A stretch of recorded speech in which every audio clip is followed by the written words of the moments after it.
All right, here we are. It's welcome back to the ggCircuit Twitch cast. I'm Jason McIntosh with my host with the most, Zach Johnson. Hi, J-Mac. Kind of an odd week for us this week because it's almost like the off season. So even though there's a whole lot going on in ggCircuit, there's not as much for us going on now because of host with the what's the word I'm looking for? The season? Yeah, the fall season. Sorry, my Twitch tab just popped up and started making sounds, and so then I was freaking about that. I forgot what my train of thought was. So anyway, even though there's a lot going on, there's not as much going on for us now because the fall season we crowned the new champ over Zone Extreme LAN house from Brazil last week. So I guess we'll just kind of get into it. So the ggCircuit LAN Center question of the week, and it's all yours, Zach. Yeah, and again, this is a compilation of questions that I get 3 to 5 inquiries a week and spend 2 to 3 times a week consulting with other game center owners, whether they're open and need a little bit of help or whether they're just in the process of playing their game center. But this is just a list of questions that I seem to answer over and over and over that become very important for these centers in looking at getting their stores going. So our startup question of the week is just came to us this week from a gal out in Denver, Colorado, like asking what else can they do at their game center besides just what you would do, as a LAN center typically has PCs, consoles, and video games. But what other centers are out there? What else do they do to bring in some customers outside of that for entertainment purposes? So she had some questions about things like ping pong and things I hadn't even thought of out there. I've seen centers do, other things, but, skee ball and some of these things of maybe running tournaments for those types of games. And I thought it was a pretty creative idea. And her background is that she's not a typical gamer. She has a son that's a gamer and wants to get into this business because she sees the value in esports and social gaming. So I just want to list out some other centers that I know that are around that do some of these things that have success with it. Obviously, the biggest one, first and foremost, is board and card games. There's a lot of centers that integrate board and card games, Magic the Gathering, Pokemon, Yu-Gi-Oh, Warhammer, tabletop games, traditional board games like Settlers of Catan and all of those different things. There's a lot of centers that have a lot of success doing both of those things. So they'll have an area of their store that's retail and board and card game related. Then they'll have another area of their store that has the video game center. Maybe it's PCs and some consoles. Guff Games down in Australia, they have a chain of 7 stores that do really well at that. I love the District. It's a smaller center. They're just getting ready to open their second store up in Wisconsin. It's a real cool atmosphere where they're just always geeks and nerds and gamers all hanging out and playing. That fits that demographic, that type of player.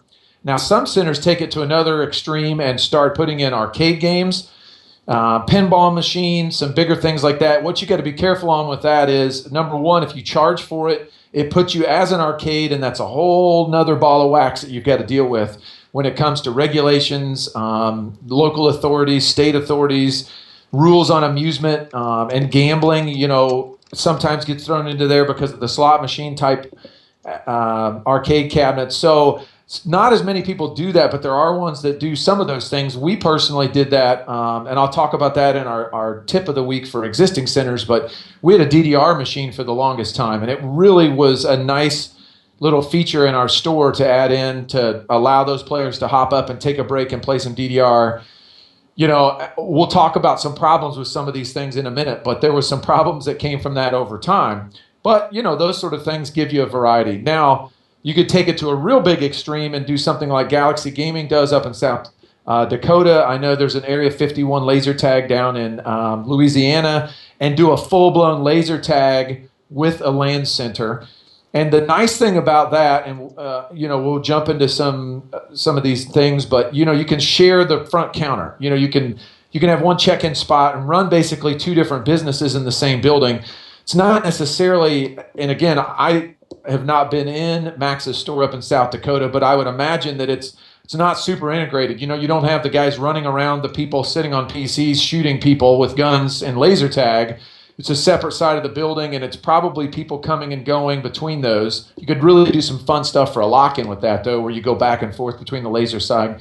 But anyway, the other thing is old school consoles seem to be getting a little bit of a comeback, because now you can buy these retro machines that have old Nintendo, Super Nintendo, Sega Genesis games installed on them with all the different controllers built into them. You don't have to mess with the actual old machines. We've tried that. It's kind of a pain. You don't have to blow on the Nintendo cartridge every time to get it working for a customer. These new machines that have all those available is a neat way. Battle and Brew does this down in Atlanta, Georgia. They have a section of a couple bigger TVs. Again, they do a restaurant. They have a full-blown bar in their place, and it just gives their gamers something else to do in their LAN center that's not typical LAN center gaming.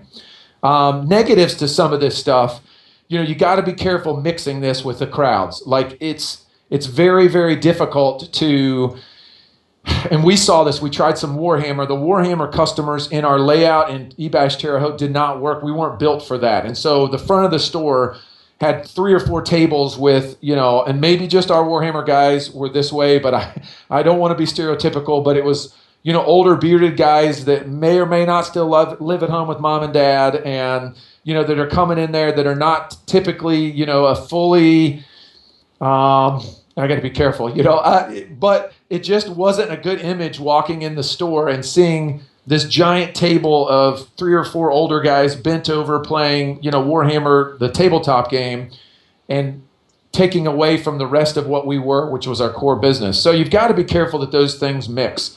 I think you're looking for well-developed scent. I wasn't going to go to any of the senses. I wasn't going to go by the way they looked or the way they smelled, or it's just a different type of customer. But, again, the noise space issue with that stuff is the same thing. So again, laser tag, I'm sure, is in a different part of the building, but you don't really want to have a pinball machine, in your lobby going off with all its fun bells and whistles that make an arcade and the pinball machine fun. That becomes super annoying. I remember our terrible store we built in Bloomington that had concrete floors. We had a designer come in that designed this loft thing. I can remember there would be Guitar Hero kids that would play the same song 5,000 times over and over and over, trying to get the song right. And the sound would carry throughout the rest of the store because it was just a terrible design on our part, and annoy the rest of the customers because they had to hear this song 5,000 times over and over. Same thing with these different types of entertainment. You got to be careful you don't alienate one group by thinking, hey, it'll be really fun to have the skee ball machine right here next to the League of Legends players. I mean, I can tell you, both of those people are not going to be real happy being near each other. The other thing was extra maintenance for those things. We had a pinball machine for a period of time. My partner, Sean, has a couple pinball machines in his personal collection. He brought them into the store. I loved them. We all loved having them in here. But then there becomes upkeep with it. Somebody else has got to go in and fix those things, and it's not the same type of person. You're not necessarily running your, laser tag machines and fixing those things with the same guy that knows how to come over here and get all the things working on your PCs and consoles. So it gives you more maintenance. It has to have extra maintenance type skills. You have to buy different types of parts and, those sort of things.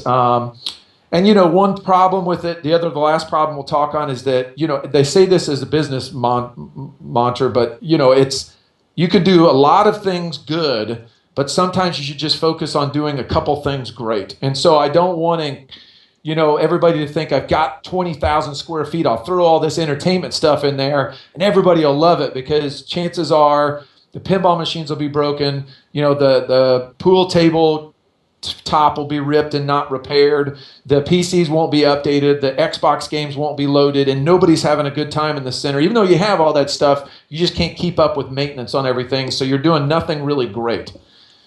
Just a couple quick positives on it. You could get a lot of different non-gamers in there to play. So if, like this mom in Denver that wants to open this store, she likes skee ball and some of these other things. She doesn't play traditional games. So you could get moms, dads, girlfriends, aunts, uncles. The typical non-gamer could come in and enjoy some of those other things besides sitting down and playing League of Legends, sitting down and playing Call of Duty Black Ops 3. That's a great opportunity to run ladies' nights, to run specials for other groups, and bring in a different demographic as a customer. You might bring in and attract other customers for those systems. Like we did with DDR. We had a lot of people come to our store when we had the DDR machine because we were the only place in town that had this particular DDR machine. And what we saw then was they would come in and play DDR for a while, and then they couldn't help themselves. They were, watching what everybody else did, and then eventually they would sit down and start playing Smash Brothers, or they would start playing some Call of Duty or whatever it is, and they became regular customers. But they came to our store because of that DDR machine, which is not something typically we would have had.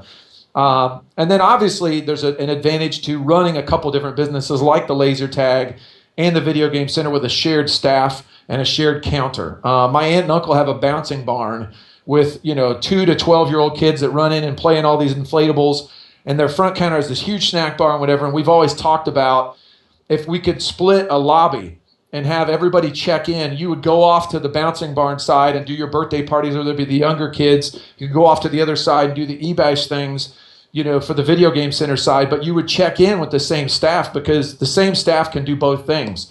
I can check you in, I can have you sign the waiver, I can sell you food and drinks, I can have one snack bar. There'd be a real good advantage to that whole, almost like a food court mentality for a mall, where you could serve all these different businesses for entertainment from that one check-in point. So anyway, just go ahead. You got to... I was just going to say, we as a small business, and I think most centers as a small business, find unique niches that we can make more money with. Specifically for eBash, we go outside of the store a lot of times to do things that we wouldn't otherwise have in store. We've been lucky to find a few different niches, like setting up racing seats and doing educational sessions and that kind of stuff. And it's just because a lot of times we don't want to say no to revenue coming in. And you touched on it already, and I'm say it more bluntly, but you want to whole ass a couple things. You don't want to half ass 10 Right. different things. Right, exactly. And but you just have to be very careful with that, because your staff is kind of stretched thin as it is, and we're lucky to have people that we either force to do a lot of things and they don't complain too much, or staff that's really dedicated to eBash, and we'll just do whatever we ask them to do, and that helps a whole lot. Yeah, and we'll talk about this in a little bit, but a lot of these things, again, come down to your management staff and your personnel in the store that's helping you run everything, because no matter what you put in there, you're only as good as the people that work with you and work for you. So you could have the greatest ideas, you could buy all the coolest equipment, you could put it all in there. You've got to have people for each of those things. You got to have the right people that are greeting and have good customer service and get people excited about it. And you have to have the right people that are maintaining it. So, there's a lot of things that go into adding all those different things in. You have to find something you're passionate about. That's the biggest key. If just because you think, oh, it'd be cool, and this was our thing with Warhammer too, is none of us as staff played Warhammer tabletop games. We didn't really get into it. We didn't really understand it. We thought it was kind of cool to look at, but that was not our thing. If you're not passionate about it, don't try to add it in order to, because you won't do it well, and the customers won't feel comfortable. They won't feel welcome. You won't, become friends with them necessarily and really appreciate them for who they are, because you don't understand or you're not into what they're doing. Mm-hmm. So, you may have to bring a staff member on that specializes in that. And we've talked about doing that at our stores as well, is bringing in a specific person for board and tabletop games to kind of handle that. So anyway, that's that is our kind of tip of the week for a new center starting. And even, that kind of is nice, because some centers have even talked about adding in other stuff that have been open for a few years. All right, so next topic of the day is the LAN Center Growth Idea of the Week, and this is something that we just freshly talked about yesterday or Sunday when we had a staff meeting, and that's the concept of kind of breathing newness into each of the LAN centers. So I'll let you go ahead. So what we did is, the story behind the name of this is not really relevant, but we came up with this term in 2006. We were moved into a new building. We'd been in our new building for about 5 months. And it was a transition time between the original Xbox and the Xbox 360, and HD was just coming into form. And so we were redoing rooms one at a time in our store. And we called each of these events Operation Platypus. And we just coined it that because it was not descriptive. It didn't really tell anybody what it is, but it got all the gamers talking about it. And what we would do is about every other month, we would close off a room, turn the cameras off in the room, I know in one of these cases, we actually closed the whole store for 2 days during the week on slower days, but we dedicated time to redoing, refreshing, renovating, painting, putting new equipment in, moving equipment around an area of the store. And just Sunday night in our staff meeting between all of our eBash stores, we're reliving the glory days of 2007, 2008, and those years that we did really, really well. Those we're trying to figure out what we were doing during those years that we're not doing now. And I think that was one of the big things we identified was the concept of a refresh. And so what that means is, gamers by nature are techies. They love new stuff. They love the latest and greatest, but they also love change and they love things different and they want things to be different every time they come in. It's the single reason why I see LAN centers fail. So I don't know why LAN centers don't identify this. And we are throwing ourselves under the bus on this at eBash because we are now coming back to this. We've ignored it for so long that we're coming right back to it. And this is going to become our focus. This is perhaps the single most important thing for a game center to realize is staying fresh in your store. Don't get lazy. Don't get, caught up in routines. Don't get stuck in your day-to-day trends and just think that everybody's going to keep showing up because they showed up last Saturday. Like, do things new all the time. I like to give the example of McDonald's because they've been around forever, and those of us that are older grew up with McDonald's, and they've changed themselves multiple times, sometimes for the better, sometimes for the worse. But, they're to the point, Denny's in our town is doing this, they're just wiping the building out. Like, they came and bulldozed the building and came back in with a brand new layout, a brand new theme. Everything's all fresh. And again, this lame McDonald's or lame Denny's or whatever it was that was just so-so for a while. IHOP just did this a few years ago. When they redid their store, it was packed for a year after that, and then what we've got to do is we've got to do the same thing on a smaller scale, but more frequent. Like we can't wait 10 years or 15 years before we do a refresh of our franchise, of our store, of our brand. We have to do it on a regular basis, and we can take advantage of those things, especially in our cool industry where there's new stuff coming out all the time. There's always new games. There's always new technology. There's always new toys to play with, and a lot of it is, again, it doesn't have to be necessarily like a $10,000 renovation or a $5,000 renovation. Let me give you a couple examples of what we're getting ready to do and some of the stuff we just did. And it's kind of a couple different extremes of this, but we've been very bad at eBash about this the last at least a year. I know that we've gone through transitions where we had investors and we did franchising, and Sean and I, my partner and I, bought back out our original investors. And when we did that, we came back to the stores and we started doing this again, and we saw the growth again. And then we just fall away from it and we don't stay consistent with it. And it almost needs to become a monthly budget item and something that you do every month. But it has probably been, I want to say, our Indianapolis store is a little over a year and a half old. Our Terre Haute store is almost 11 years old. It's probably been, 2 or 3 years before we've done one in Terre Haute. And, shame on us because, again, as we talked about this past weekend in our meeting, this is by far the most important things for centers to do, and we're not doing it. So this is like a preacher that's standing up in the pulpit telling you, don't do as I do as I say. Like we're all sinners, but, try not to be a sinner. So let's try not to be sinners and let's focus on what some of the things we can do. So in Indianapolis, I had a friend whose pool business closed and they had a digital sign on the building. I liked it forever. Drove by it, and finally I called the guy. I knew his building was for sale. I asked if I could buy it. He sold it to me. Just yesterday, we spent about 8 hours getting it running on the outside of the building in Indianapolis. And it's one of those things that's going to make a big impact. And it's one of those things you spend some money on. I mean, you're not going to put a digital sign outside your building. Some people may not be able to put one up, but it will be something that every gamer for the next, every one of our gamers for the next month will recognize because they've never seen it. It's brand new. But even months down the road from now, as you're pulling in, as long as we're diligent in updating the messages on that sign, they'll see it. It's a colored sign. We can put images on it. We can put graphics on it. We can put text on it. Our plan is to use it for wishing the birthday party kid happy birthday, putting that month's top League of Legends player's name on it. We just really want players to always pay attention to that coming in. We'll have a big impact from that one little thing that we did on the corner of our building. We'll have a big impact for a month or two. and it will carry on as a smaller impact for months after that.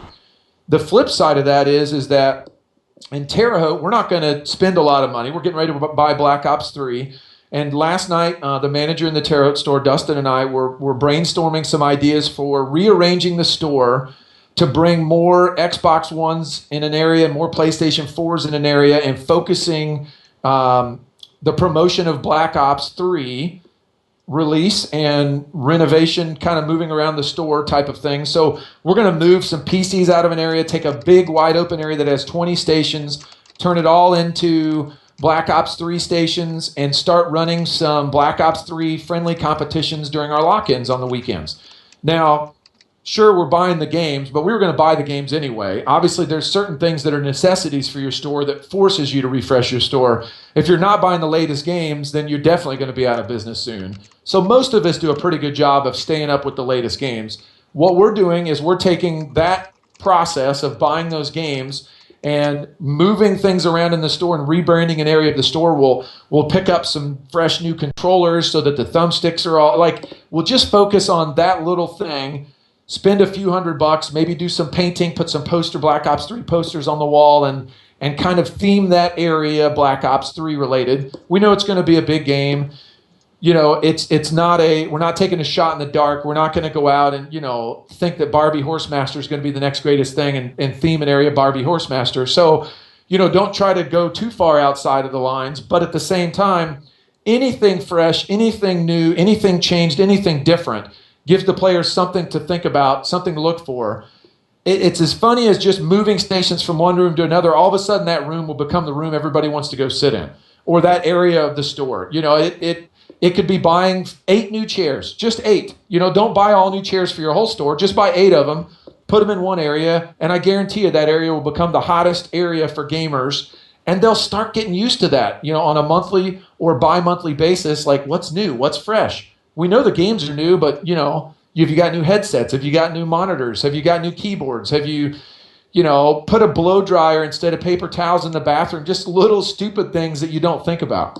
I think one thing that, as you're saying this, I think one thing that centers could piggyback onto us as far as ggCircuit goes is, we don't release things as quickly as we would like to, but we're still providing them new opportunities to advertise to their customers that this new thing is happening. So we're even providing them that avenue, not to toot our own horn, but we're providing them an avenue that they don't have to spend money, and they get this, new opportunity to tell their customers about. Right. And again, it could be changing the theme nights, of your lock-ins. It could be changing some of the events you're doing. It doesn't necessarily have to be a physical change in the store. A lot of it is just paying attention to keeping things fresh. It could be fun events that you do where you give away a prize of working at the counter with your favorite employee. We do that sometimes at our stores where that's a prize we give away. We give you, $8 an hour to sit at the counter and work with your favorite employee. And it's funny how many customers think that's the greatest prize in the world. Like getting to work behind the counter and help, and it's not kids, a lot of it is, 18 to 22-year-olds that have known the staff for a long time and want to feel like they're in the inner circle, part of the insiders group. And hey, I've been able to work behind the counter before. So yeah, that's just go ahead. Real quick. You mentioned looking back at the glory days of 2007, and then not kind of jumping outside the box a lot of times when you are getting behind a new game or whatever that may not be proven. In 2007, we saw Halo 3, Call of Duty 4, and the World of Warcraft expansion. And Gears of War was big that year too. Yeah. And here we are 8 years later, and we're seeing that same wave of the same games. Halo 5 now, right. The new Gears. New Call of Duty. New Call of Duty. And so, it's just taking advantage of that. Obviously things have changed a lot, and they change every day in this business, but just interesting to see, we're still investing in the same franchises. Right, exactly. And that's good and bad in a couple ways. But again, the key is that staying up with everything that's required. It's required for you to stay up with the latest games. It's not required for game centers to refresh their technology. It's not required for them to change their paint, but it's super important. I think that that's very, very important, that we don't allow ourselves to get lazy and to get routine and to fall into that pattern of just showing up and expecting the same people to show up every week, because I don't know. I mean, video games is, something that lures people in, and it is something fun to play, and you will play that same game for hours upon end, kind of like a bar owner at a bar. But at the same time, I know that successful bars are ones that have a lot of events that are always doing fun stuff. The corner tavern where the alcoholics are just going because it's within walking distance of their house, are content to just sit there. And so, I would challenge everybody to not be a corner tavern, to be more like the upbeat downtown college scene bar that's got a lot of fresh and new things going on, that are bringing in comedians, that are bringing in music groups, that are having drink specials, that are having theme nights. Those are the people that are successful longer term and can make enough money to keep their store fresh so that, 5 years from now, they're still open and expanding and doing well. I don't want to go on too much longer with this topic, but are you going to touch on employees and like the age range a little bit later, or is that something we should talk about? Something we came up the other day. You mean like just as a suggested age range, or? No. I mean just we have very similar employees here at eBash. We've had the same employees for 10 years, let's say, and in that time, the demographic of our customers at whatever store tends to be the age of the employees a lot of times. So Yeah. one thing that we had discussed is that, we're getting to be old farts now, and we can't really relate as well to a younger demographic as we once did, because we have more responsibilities. We work more than we game now. Right. And just that opportunity to possibly inject a new employee, a younger employee that may be able to relate better to that younger demographic of customer. Yeah, and that kind of, I think, goes along with the theme of the refresh and keeping things fresh in the store. Because as we were going through our highest growth phases, again, you don't have to be young. We started this 11 years ago. When I started the store, I was 30. I'm 41 now. I know everybody thinks I'm like 30, but, I'm getting to be an old guy. But, even at age 30, our current staff that's been with us forever started in their 17, 18-year-old age, and now they're 27, 28 years old. The problem is that, again, people get excited about different things, and especially the younger demographic in the 16 to 22-year-old range, they have a lot more time to do things gaming related, and the real world hasn't really come down upon them like the crushing weight we all carry with us for everything else that goes on in life. So, they can be footloose and fancy free and focus on the fun things in life and the relationships. And, those are the great times where you're forming a lot of those friendships and bonds with people over similar interests. So what we've said is we've got to go back and start refreshing our staff pool. And I mean, again, we're not like, all of our staff's not been with us that long. There is still a rotation of staff that move on to different things. We've just got to start bringing in some of those 18 to 22-year-olds again, that have that personality, that are outgoing, and again, fresh faces at the front counter. And I don't think it's sexist at all either to say, like, I think it's important to have females involved, and we've seen a lot of that, not because boys and gamers think girls are cute and whatever reason, just because it gives you that balance between moms coming in and dropping their kids off, or girlfriends coming in with the boyfriends that just feel more comfortable in a space where there are females working at the counter. It doesn't hurt to have females there, because most of our clientele are male, and it just is it's a more attractive thing for them to work with a female at the front counter. But I think that, those relationships can be formed with, again, the moms and the other girls that come in, So I think there's all kinds of different ways to keep things fresh, and that's kind of the final point, is just always be on your game. Never sit back and relax, like work on a project. If it's too much work, you don't have enough staff, then do one every other month, but be consistent with it and get in a habit of doing it on a regular basis. So, we could make this like a call to action. I'd love to see some centers feedback on things they've done lately on, inexpensive or expensive, it doesn't matter, but this has been our refresh project. We've been open for 3 years. We did this, and we'll talk about that when we feature our center of the week here in a little bit of what they did recently. Yep. All right. Probably what I feel is the most important topic of the day, and that's the ggCircuit Pulse. And before you get started, I feel like as ggCircuit support, we're constantly asking the same questions, or we're answering the same questions over and over from new centers. And I feel like no matter what we do in regards to videos and documentation and that kind of stuff, I still feel like new centers that are coming on board aren't seeking that information out as much as we should, as much as they should. We're always happy to answer questions, but maybe that's something we need feedback from the centers too. Is like, what's the mystery thing that we're missing in regards to support. But so the ggCircuit Pulse today is talking about the core of ggCircuit, and so with that, I'll let you take the reins. Yeah, and this, just to give everybody a quick background on how we're doing these weekly shows. As soon as the show's done, we start our outline for the next week's show because of things that we talked about that we want to cover the next week. But this basically just came upon me yesterday after our staff meeting this weekend and kind of talking with a couple centers. Most people that know me, I'm a super high energy, passionate person. I love everything about our industry. I throw myself 110% behind whatever I do.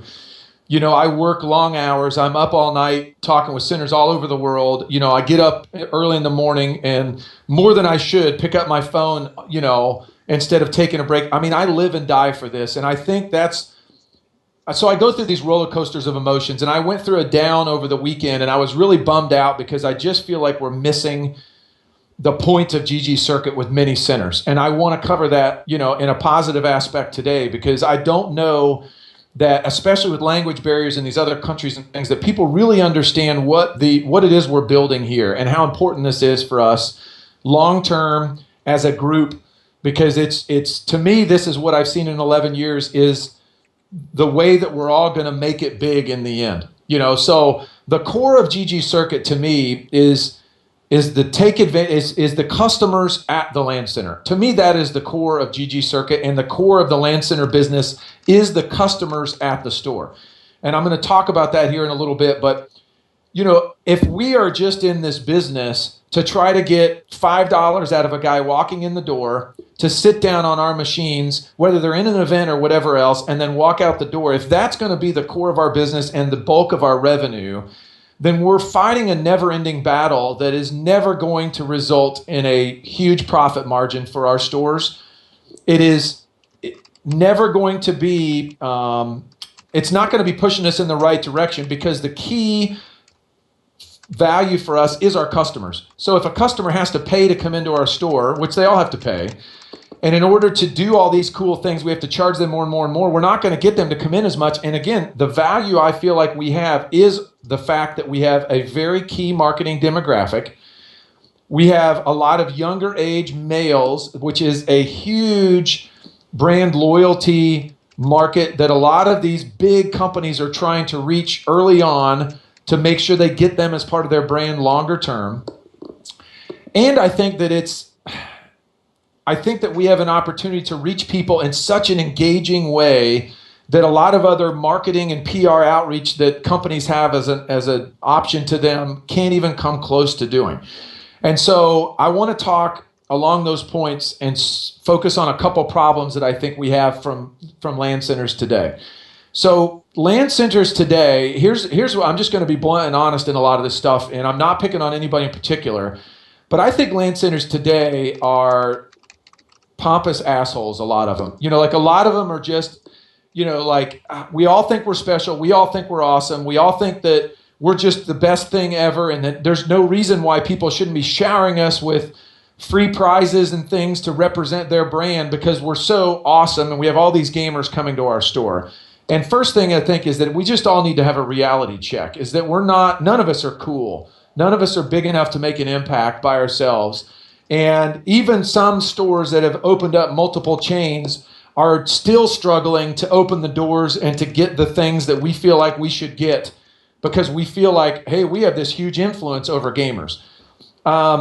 I know an executive at a really big console company, and they, again, don't really care about esports, and they don't care about things with competitions and things, and they're starting to focus a little bit more on it because the general gaming demographic is not in our stores. The general gaming demographic is sitting at home on their couches. It's now expanding out to people sitting on their cell phones. Like, for what we think we are, we actually don't touch that many gamers in our regions. No matter how many gamers you get in your store, you're still touching such a small fraction of the actual gaming population that you gotta get off your high horse. You're not gonna get people coming and showering you with sponsorships and products because you're reaching so many people and can make them so much money. The other problem is that along with that, it's very, very tied to revenue. Like it's very easy for a gaming company to give GameStop perks and bonuses and marketing materials and things, because GameStop then turns around a month later and gives them a report of how many games they sold for them or how many headphones they sold for them. We can't do that. And even those of us that sell retail, nobody that we talk to is going to give a rat's patootie that we sold 15 headsets last month, which would be a great sale month for most of us as LAN centers, selling 15 headsets in a month. That's a drop in the hat. That means nothing to any of these people. So we have that uphill battle of trying to figure out how do we influence sales, because honestly, that's what game companies care about. They have a budget, they're a business, they have money that they go out and market. They don't go out and market their thing because they want people to think they're cool. They go out and market their thing because they want people to buy that thing. So if they're making a headset, they're making a game or whatever, all of their focus is driving sales. And we have no ability to provide them at this point numbers to show we influence sales. I don't care how good and busy your store is. There is not a store chain in the world that has an impact yet that can get some of these big companies interested in LAN centers. The other thing is we're so geographically spread out and small that we can't influence a very big range of people in a geographic area. So if you're in the US and you have 5 centers, let's say in the US, in 5 major cities, you're still not going to be able to reach.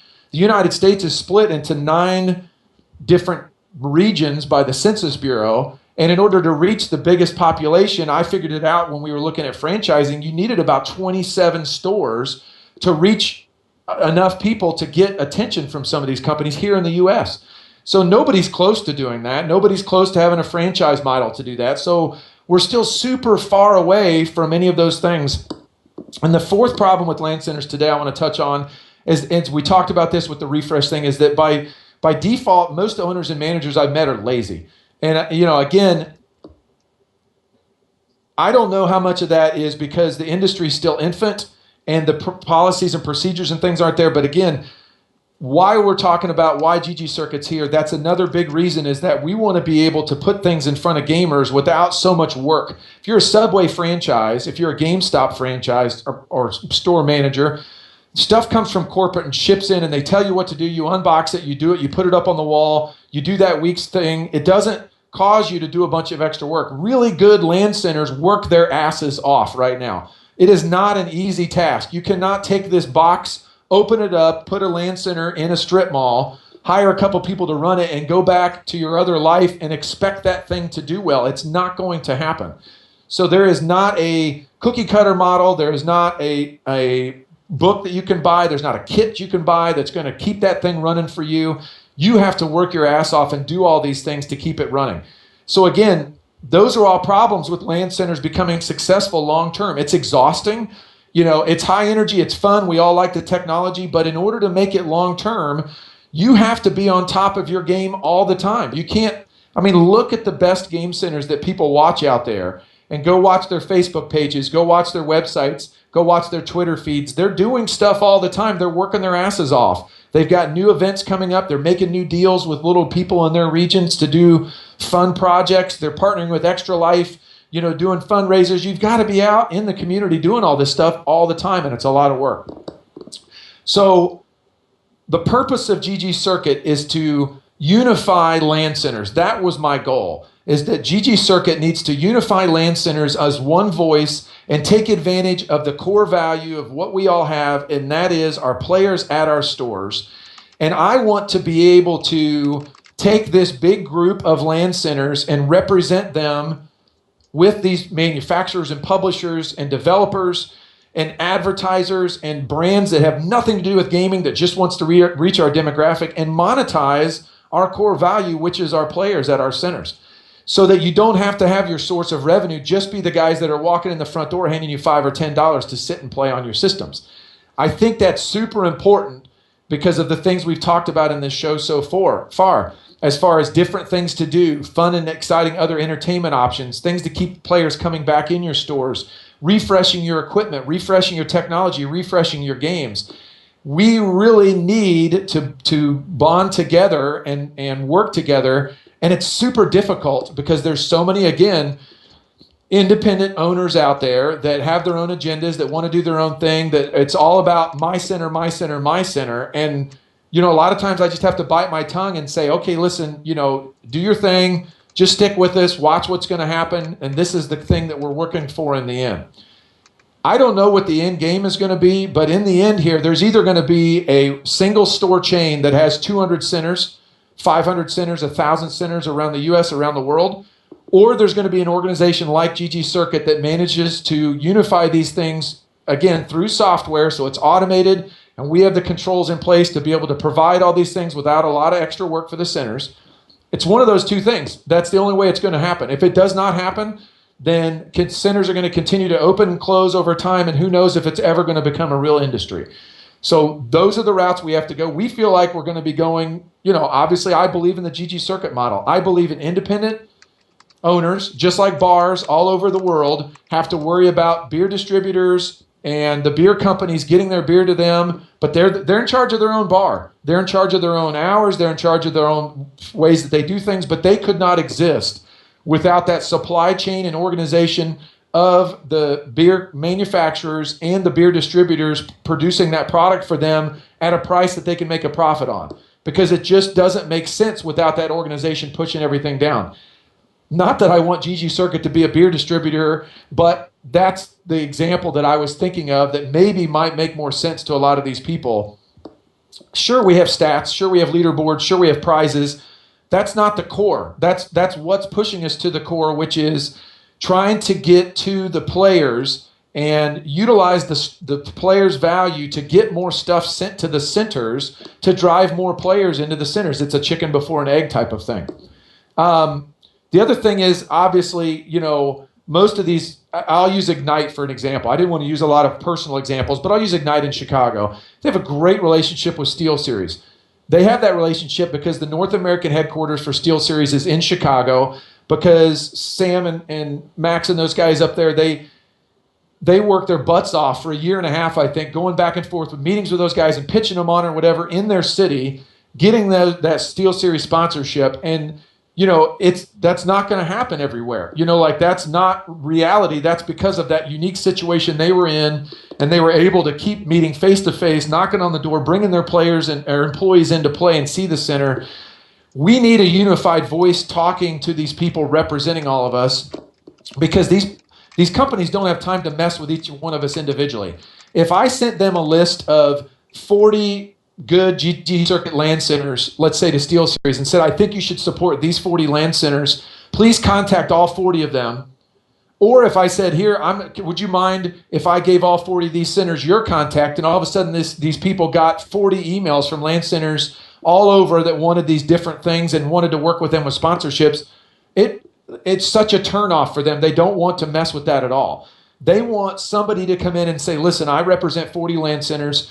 I want 1,600 headsets to go out to 40 different LAN centers. I want to send 40 headsets to each of those LAN centers. Here's what we can do for you. Here's the numbers. Here's where we're going to put your brand. Here's the times it's going to be seen on the screen. Here's the times it's going to be seen on the website. Here's the times it's going to be seen on the Facebook page. Ship them to us. We'll distribute them. One point of contact. Boom. It is a done deal. Those are the things that we can slam dunk and we can land together as a group. It's not going to work with multiple points of contacts for sponsors. Same thing with advertisers. If we want to get Coca-Cola, Pepsi, Monster, I can't help myself. I'll use another example. Howie's has a great deal out in California with Monster. You know, the Monster people are right there by him. They walk in his store, they see their giant logo on the wall. Well, of course they're going to do that. Do they give a rat's ass if Monster logo is on the Ebash Terre Haute's wall? Hell no, they're never going to be an Ebash Terre Haute. They never plan on walking in here. They don't want to talk to me. I'm like some hick from Midwest that doesn't know anything. You know, I'm not from a big city or anything. They're not going to pay any attention to me. Those deals aren't going to spread out to all of us, no matter how cool we all think we are individually are, because it's just too much work for these companies to try to work with that many different people spread out all over the U.S. and all over the world. So, again, those are, you know, some of the bad things. I want to talk about some of the good things. Some of the potential scenarios and some of the things that are actually starting to happen. These are why ggCircuit exists. These are why we want all of your support. This is why we want everybody to be involved. There's a scenario developing. This is not for sure, whatever, but I'm working on a scenario with a console gaming company that could provide systems and a program at LAN centers all over the world as part of ggCircuit's tournament and event system. So what this would be, for an example, this is just a rough example. This is not for sure. This is not anything, but this is the route we're looking at. Let's say we pick 100 centers around the world and we send them 8 systems for free. We send them 2 games every quarter for free, and we provide $50,000 in prizes every quarter to run those games on those systems for that quarter. This provides centers, again, going back to Operation Platypus, refresh, new content, new games coming in, costs them nothing at all. All they have to do is they have to follow, and again, following our guidelines on what to do comes through the software, and hopefully will be as automated as we can possibly make it so that their players participate in these events, show up, fight for these prizes, try to win these things, play these games, and again, become customers of that brand over time and customers hopefully of that game and get hooked on that system. Then we refresh that and do that again the next quarter with a whole nother set of games. Those types of scenarios are possible. Those doors are starting to open, but they aren't going to stay open if I continually have to have calls with centers explaining why the $75 a month fee to help us maintain the servers and run all of this and employ people to do these things, you know, those have to continue to happen. It's not about showering my players with prizes. It's about us taking the step forward first and saying, listen, we will give you our players. All of us together as LAN Center Group, we have to come out and we have to say, listen, we will work hard to put your brand in front of our players. We have to prove that first. We're not going to get free stuff first. We're going to have to prove that first. And that's what we're doing. We're already at 65 centers active or more. I don't even know. It changes so fast. Like, it's always going up. We're at 66,000 active gamers currently. Like, we're already opening those doors, but we're on this threshold of like, listen, you know, we're close. We're ready to open some of these big deals. If you don't understand what we are, if you don't understand what we're about, this is what we're about.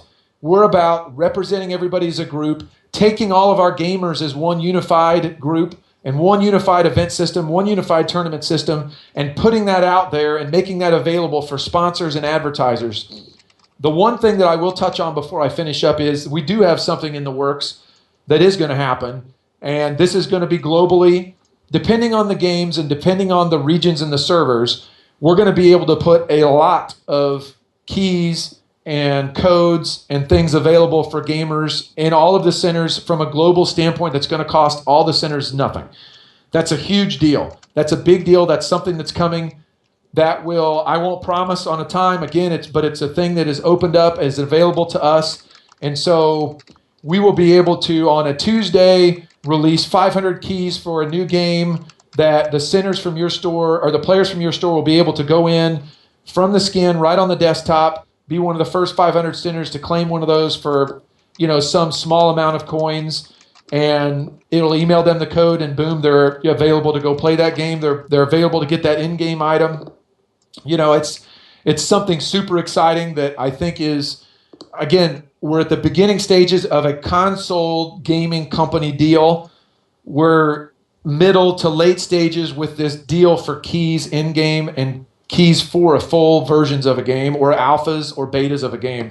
So those things are coming, and those things will be available to people all over the world. So, if there are servers for that game running in Europe, if there's servers in the Oceanic region over there in Australia and Asia, then we'll make those keys available to those regions as well. So just a quick summary is, again, the core of ggCircuit, it's not a tournament system. It's not a reward system. It's not a prize system. It's all of those things built on the foundation of massive amounts of gamers around the world under one flag that we can take in a sponsorship deck and go get deals for all of us at our centers to keep new and fresh things coming in that don't cost us any money, that drives more players to our centers, which then creates more money for us. It's this big wheel. More players means more eyeballs, means more value, means more prizes, which means more players, and that wheel just has to get turning. That snowball just has to get going down the mountain. Yeah.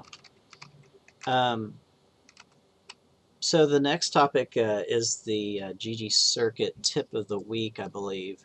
And this is, it's just another reiteration that we want to do today. It's stuff that we feel like centers don't quite understand when they get started. And so we just want to reiterate this is what it is for ggCircuit. And that's in regards to linking in-game accounts. And I'm going to pull up the web browser just to real quickly show where in the system you see this. But let's see, full browser. If you are in your ggCircuit admin, right now we support League of Legends, we support Smite, we support Dota 2, and soon to be CSGO. I know you guys are being very patient, and we're real close to releasing the skin. Once we release the skin, CSGO will be coming down the pipe. So when you are in your ggCircuit admin, it's all here within the players menu. Currently, League of Legends and Smite have to be linked by your employees. So that's critical to convey that to your employees. All you have to do is go to players, go to link LOL summoner or link Smite player, enter in what center it is. Actually, you don't have to enter in the center when you're a center. This is because I'm in the admin account. Your Smart Launch username, their League of Legends or Smite summoner name, and what region they're from. So, they don't have to do anything. You just have to ask them, hey, are you a League of Legends player? What's your summoner name? The reason this is so important is that if you are not linking your player accounts, your players are missing out on extra coins that can, will push them out to the League of Legends leaderboard, will push them out to the Smite leaderboard, the Dota leaderboard, etc. There also is potential there if they're a good player to get around 100 coins an hour rather than the 50 just for playing for 60 minutes. So that also will help your center push higher into the center leaderboards. It will also increase your coins per hour and will also help you get legit prize costs for different stuff, be able to accurately portray that. Real quick, J-Mac, I want to touch on too a couple complaints. And again, this will be moving into the skin, and players will do this on their own soon. But it doesn't take away from the fact that with prize redemption, with some of this stuff, the employees need to be talking with the customers about this. And it's not as time consuming as everybody likes to sometimes make on that it is. And again, I can say this from a matter of fact standpoint because at eBash, we do more linking, we do more prizes, and we're just staffed with one person at the counter all the time.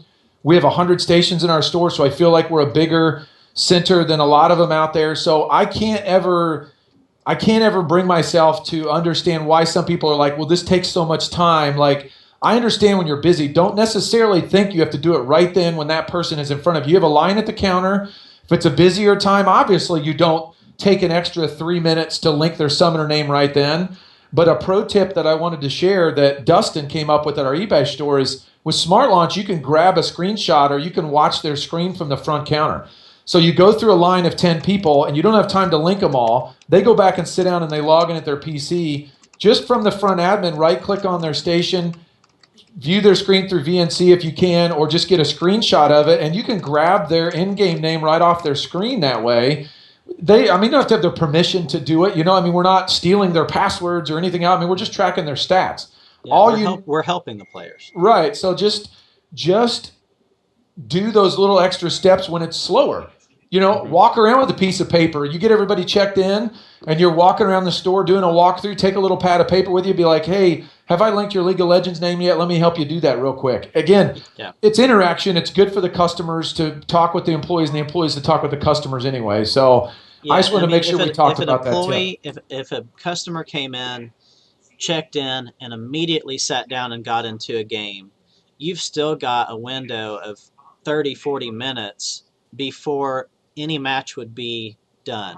And usually it's probably going to be more like an hour because they got to get set up, they got to log in, they got to get in the queue, that kind of thing too. Well, our system also go back 48 hours and pick up their games. Oh, well, okay. Yeah, so even after you've played 2 or 3 games, you could still link their summoner name, and as long as they're logged into Smart Launch during the same time that game was played, they get credit for that in the ggCircuit system. So it'll go back 2 days worth, I think, even 48 hours. I'm pretty sure is what it goes back and pick up any games. Point. So you could miss them today, and they could come back tomorrow, and it would go back and pick up their games from yesterday. Right. So right now it's manual for League of Legends. It's manual for Smite. It's not manual for Steam. A user can go in and connect their Steam account for Dota 2 and for the future of CSGO. The reason we have that for Steam is because there's an internal mechanism for them to verify that that's their legit Steam account. Do you want to touch on the League and Smite stuff a little bit? Just with the Steam thing, again, the Steam method versus what we're going to switch to, that's going to be something that is all the players will do. So eventually all the players will link their own thing. We cannot do it with Steam because Steam Guard requires us to link to their account with the player logging in with, and we don't want customer or employees to know, the login accounts for each of the players' individual Steam accounts. So they log in and do their own. There's a great walkthrough JMac did on our YouTube channel of how to create a ggCircuit account and how to link your Steam account for Dota 2. And once they do it, then they'll be ready to go for CSGO as well. So the other thing I just wanted to close out that section on was we're working on a center dashboard that will show you the number of players in your center that are active and show you the number of players that have Steam accounts linked, that have League of Legends accounts linked, that have Smite accounts linked. So we want to put those numbers in front of you so that you and your employees can see, how many people you actually have linked on there. Because again, those players need to be active on those leaderboards because that's what gets them excited and coming back in over and over and over to your store. Yeah. The goal eventually is for them to automate that League and Smite connection, correct? It's just one of those things in our laundry list of things. Well, it's very tied to the skin. So it's almost irrelevant to do it until the skin's done because the skin will put that right in front of every player when they sit down. They'll be able to see when they log in which accounts they've linked, click on the icon for the game.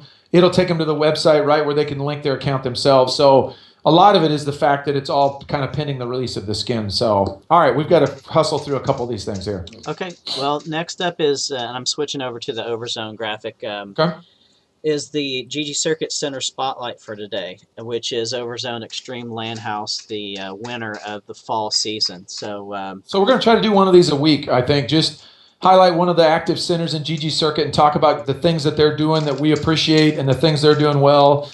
So what better one to pick than the people that just won our fall season, right? Right. Go ahead. Okay. So Overzone is, they're down in South America and Brazil. Anselmo Facebook messages me like from all over the world. He travels all over. He's the luckiest guy. But so his LAN center opened in 2008. They joined ggCircuit this year on June 22nd. They have a really cool story because they launched it in June 22nd and they tested it for a while. And then he did an Operation Platypus in September. He redid all his PCs. He redid the store. And he had us reset his coins, which is not ever. I mean, you have one chance of doing that. The player's going to lose everything. But he restarted them, put a bunch of prizes in as part of his grand reopening, and made a big hullabaloo about, fanfare. We're reopened, grand reopening. We've got this new system, and their gamers took off. I mean, he has 409 active gamers. He's given out 639 prizes. His average gamer earns 66 coins per hour. And of course, that led them right perfectly into the fall season.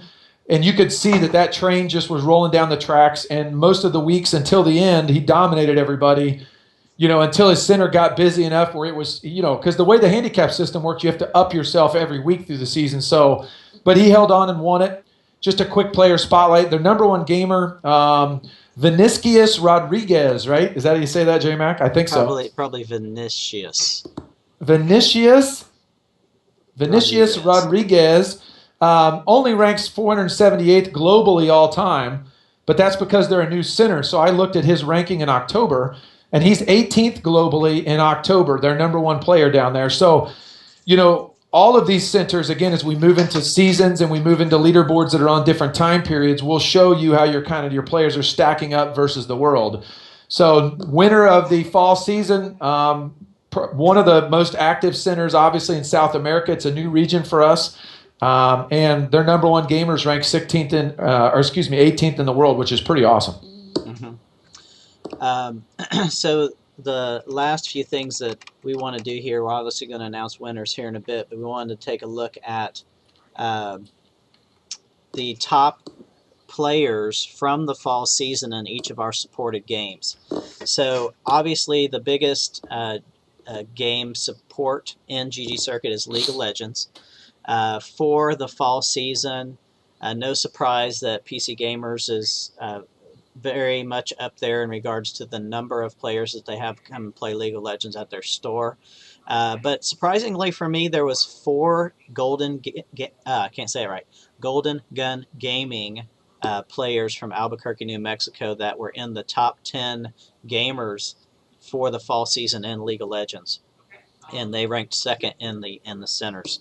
In regards to Smite, it was really a battle between 4 different centers, and the top 3 were Battle and Brew, which is always a huge Smite playing center because their headquarters are down there in Atlanta. High res. Yep, High Res Studios. Bash Brothers in Colorado had 3 in the top 10, and Guff Geelong with 1 additional from XD LAN. So Battle and Brew, Bash Brothers, and Guff Geelong in Australia were the big winners in regards to Smite during the fall season.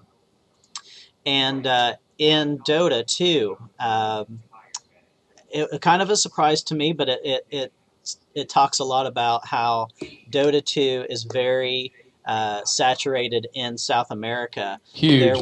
There were a couple of centers in South America that had were in the top 10 for the centers for Dota 2. And then for me, I guess kind of a surprise for me was that there was a handful of players from the Gamers Funk that were tops in the Dota 2, and they were number 2 in the center leaders. So if you're playing this back and you want to take a look more at the data here, feel free. It was just a way for us to kind of wrap up the fall season and give you, the centers, an idea of where your center was in regards to these supported games. Because each supported game, it seemed like different centers, that was their game, if you know what I mean. Right. Yeah, it does seem like each centers have a game that's popular in their store, and it's not always League of Legends, which is kind of fun. Right. All right. So you want to do the welcome to the new centers? Welcome to the new centers. Absolutely. Yeah. There we go. We got 4 this week. 3 from Southeast Asia, East Asia, and 1 in Peru, South America. Zona Zero from Peru. Got Point Gaming in the Philippines, and 2 from Mongolia. Omega Esports Center and Hub Esports Club. I may be saying that right. I'm just going to call it Omega Center and Hub Esports, both from Mongolia. And we had kind of a flurry of new centers start earning coins, because that's when my own rule, that's when I say they're legit centers being added, when they're actually starting to earn coins. So we welcome those new centers. Finally, the Week 6 winners from the ggCircuit fall season. The Chroma keyboard winner with 1229 entries in the raffle was Rody from Game Republic. And with 4,175 coins, Crylinks from Good Game Matrix, who was the leader pretty much all month of October on our main leaderboards as well as League of Legends, Right. wins a Kraken It's going to headset. seem super fixed, because Krylinks emailed me, and then Anton from Good Game emailed me, and they're like, "Hey, he worked really hard. He was number one. What does he win?" And I'm like, "I'm really sorry. There wasn't a skill-based prize this season. We're adding that into winter. We're going to focus a lot of skill-based prizes for the leaderboards in the winter season, but everything was random winners, So I'm like, I'm really sorry, and I swear that Krylink's name was drawn from the random draw. I did not. It's not fixed at all. Yeah. He obviously had a ton of entries, so he had the best percentage to win. But Well, just to, I so that they swear, know that I promise. so that they know that it's even less fixed. I sit in Skype with Zach, Right, and we pick these winners through our raffling scripts, and absolutely, he popped up there right in the web browser. So right. The one thing congratulations to we those want to do winners. these live. It's kind of an unspoken thing. We want to do these live eventually, but right now, the way our script works, we don't want there to be duplicate winners, during the regular season. Like, everybody's eligible for the grand prize, but if some player won a headset week 2, we don't want that player to win a headset week 5 again, so that we can spread those random prizes out to more people. So that's the only reason we don't do it live on the show. But we do keep each other in check to make sure that we're not like, oh, that guy's a jerk, I don't like him. Right. Roll it again or whatever. So, okay, let's Okay, go ahead. and then finishing up for the day, the grand prize winner from the fall season, who wins an Alienware Alpha, How many entries? is How many entries? over 1,000,000. Yeah, I don't remember the exact it's number. Was 1,689,928. So if you played a League of Legends, Smite, or Dota 2 game during the fall season, every coin you earned in those games was an entry in the drawing. So there was 1.6, almost 1.7 million entries in the drawing. Yeah. And the winner of that Alienware Alpha was Roel from PC Gamers Hawaii. So congratulations to him, and we'll be Him or shipping that her? Is to it him? You know? him or her. Right.